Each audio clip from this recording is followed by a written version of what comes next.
పథకం కింద డబ్బులు ఇస్తాడు, సాయంత్రం సారా కింద పట్టుకోపోతాడు. జగన్ ఇచ్చేది చేయూత కాదు, చేతి వాటం. పొద్దున్న డబ్బులు ఇస్తాడు, పొద్దున్న పథకం కింద డబ్బులు, సాయంత్రం సారా కింద పట్టుకెళ్ళిపోతాడు.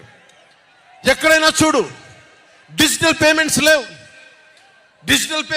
మొత్తం సారా డబ్బులు అంతా క్యాష్ డబ్బులు, మొత్తం క్యాష్ డబ్బులు.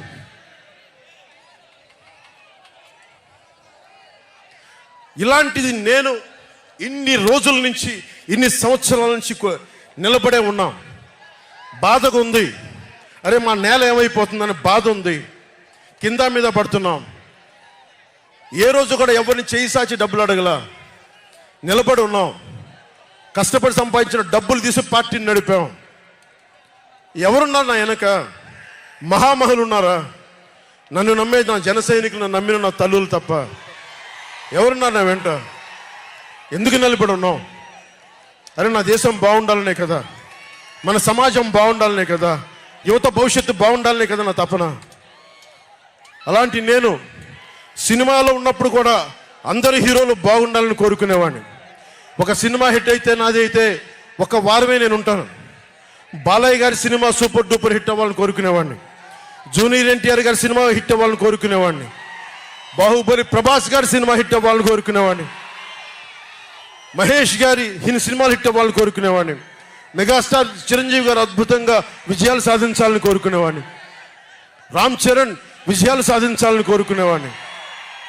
ఇలాంటి అల్లు అర్జున్ లాంటి పుష్ప హీరో అద్భుతంగా ఉండాలని, గొప్ప అవార్డు సాధించాలని కోరుకునేవాడిని. ఇలా ఎందరో, ఒకళ్ళు కాదు, ఎందరో వారందరికీ పేరు పేరున చెప్పలేను, కానీ అందరూ బాగుండాలని కోరుకునేవాడిని. అలాంటి నేను కోరుకుంటుంది కూడా మీరందరూ బాగుండాలి. మనలో మనం కొట్లాడకుండా, కులాల మధ్య కొట్లాడకుండా, వర్గాల మధ్య పోరు లేకుండా, ప్రాంతీయ విభేదాలు లేకుండా ఆంధ్రప్రదేశ్ సుభిక్షంగా ఉండాలని తపన పడేవాడిని నేను. అలాంటి నేను కొన్ని నిర్ణయాలు తీసుకుంటాం. ఆ నిర్ణయాలు ఎలాంటివి? నాకు సంబంధించినవి కాదు, ప్రజలకు సంబంధించినవి. పొత్తులో భాగంగా నేను 24 స్థానాలు తీసుకున్నాను. 24 అసెంబ్లీ స్థానాలు తీసుకుంటే ఇంతేనా అంటున్నారు. 24ఏనా? ఇంతేనా? మనవాళ్ళు కాదు, అవతలి వాళ్ళకి తెలియట్లా. బలి చక్రవర్తి కూడా వామనుణ్ణి చూసి ఇంతేనా అన్నాడు. బలి చక్రవర్తి కూడా వామనుని చూసి ఇంతేనా అన్నాడు. నెత్తి మీద కాలు పెట్టి బలి చక్రవర్తిని అధాపాతాళానికి తొక్కుతున్నప్పుడు తెలిసింది ఎంతో అని. ఇంతింతై వటుడింతై నభో వీధిపై నంతై తోయిద మండలాగ్రమునకంతై వామనవతారాన్ని చూపిస్తుంది జనసేన. జగన్ గుర్తుపెట్టుకో, అధాపాతాళానికి తొక్కకపోతే నా పేరు పవన్ కళ్యాణే కాదు, నా పార్టీ జనసేనే కాదు, మర్చిపోకో.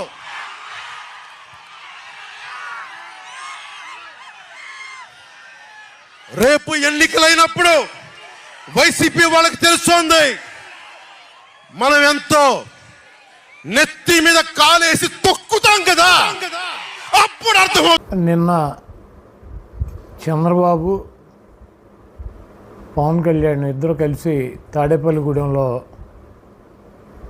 జెండా సభ అని చెప్పి పెట్టి, ఈయన జెండా ఆయన జెండా ఈయన ఊపి,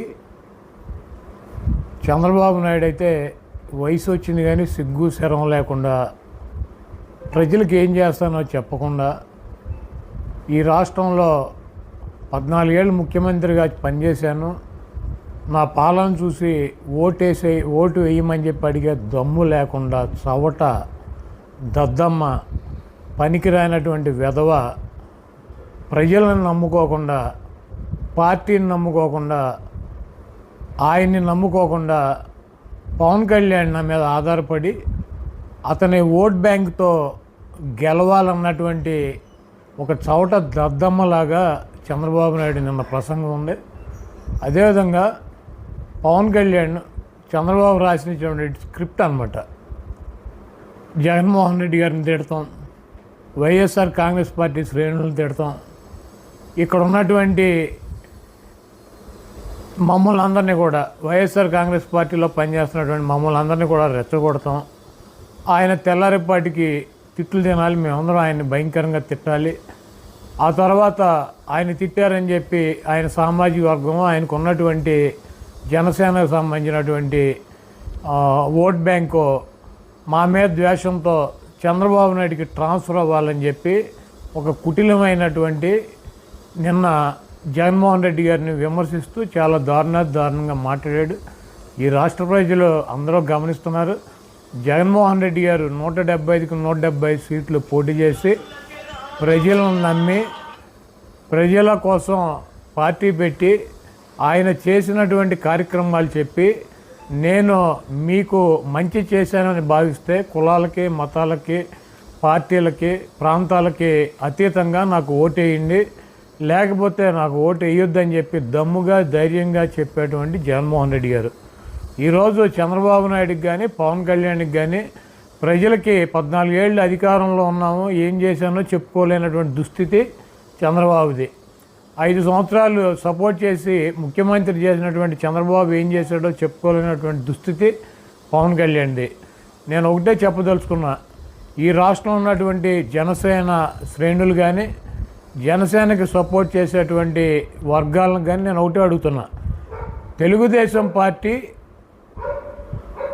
చంద్రబాబు నాయుడికి సంబంధించినటువంటి సామాజిక వర్గం కులం 3% ఓటింగ్ ఉంది రాష్ట్రంలో.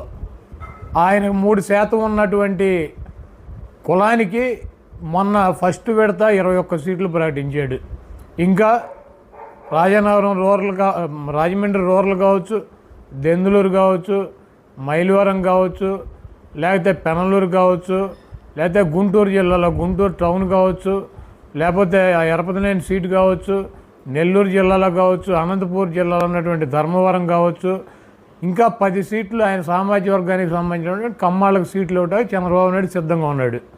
అంటే 3% ఉన్నటువంటి చంద్రబాబు నాయుడు సామాజిక వర్గానికి కమ్మ వాళ్ళకి 30-31 సీట్లు చంద్రబాబు నాయుడు ఇస్తున్నాడు. వాళ్ళ పవన్ కళ్యాణ్కి సపోర్ట్ చేసేటువంటి కమ్యూనిటీ కానీ పవన్ కళ్యాణ్ వెనకాల నడిచేటువంటి కమ్యూనిటీ కానీ ఈ రాష్ట్రంలో అగ్రకులాల్లో చాలా పెద్ద కులం, 20% పైన ఓటింగ్ ఉందని చెప్పి వాళ్ళే చెబుతున్నారు.